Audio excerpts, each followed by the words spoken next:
গরু এবার থেকে ওপারে ঘাস খায়, ঘাস খাওয়া শেষ হলে এবার থেকে এবার আসে। সোশ্যাল মিডিয়ায় গত কয়েকদিন ধরে একটি নাম বারবার সামনে আসছে, তাজু ভাই 2.0। কেউ তাকে নিয়ে হাসছেন, কেউ ট্রল করছে, আবার কেউ কেউ চুপচাপ তার ভিডিও দেখছেন। কিন্তু আমরা কি একবারও ভেবে দেখেছি এই মানুষটা আসলে কি বলতে চাচ্ছেন? কুড়িগ্রামের নাগেশ্বরী উপজেলার একটি গ্রামের সাধারণ একজন মানুষ মোহাম্মদ তাইজুল ইসলাম। না আছে তার দামি পোশাক, না আছে শহরের স্মার্টনেস, না আছে সাজানো ভাষা, তবুও তিনি ক্যামেরার সামনে দাঁড়িয়ে কথা বলছেন, কারণ তার ভিতরে আছে একটাই জিনিস, নিজ এলাকার মানুষের কষ্ট তুলে ধরার সাহস।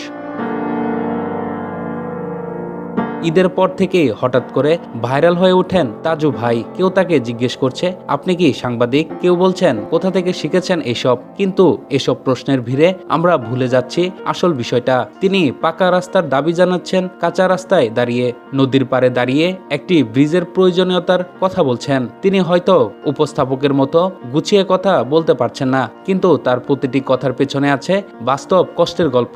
তিনি নিজের ভাষায় নিজের মতো করে সেই সত্যটা তুলে ধরছেন, যা হয়তো অনেকেই দেখেও দেখেন না।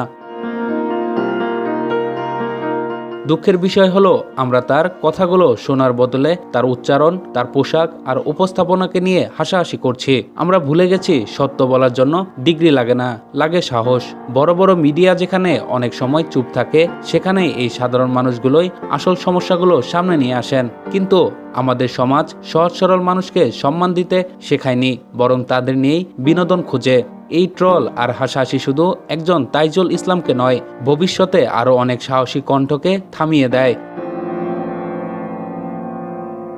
একবার ভাবুন, তিনি কি কোনো অপরাধ করছেন? তিনি কি কারো ক্ষতি করছেন? না, বরং তিনি চেষ্টা করছেন তার এলাকার মানুষের কষ্টগুলো আমাদের সামনে তুলে ধরতে। হয়তো তার ভাষা শুদ্ধ নয়, তার স্টাইল পেশাদার না, কিন্তু তার উদ্দেশ্যটা সৎ, আর এই সততাই সবচেয়ে বড় শক্তি। তাই আসুন আমরা ট্রল না করে এমন মানুষের পাশে দাঁড়াই, কারণ পরিবর্তন কখনো বড় স্টুডিও থেকে আসে না, পরিবর্তন আসে এই সাধারণ মানুষের কণ্ঠ থেকেই, যারা সাহস করে সত্যটা তুলে ধরেন।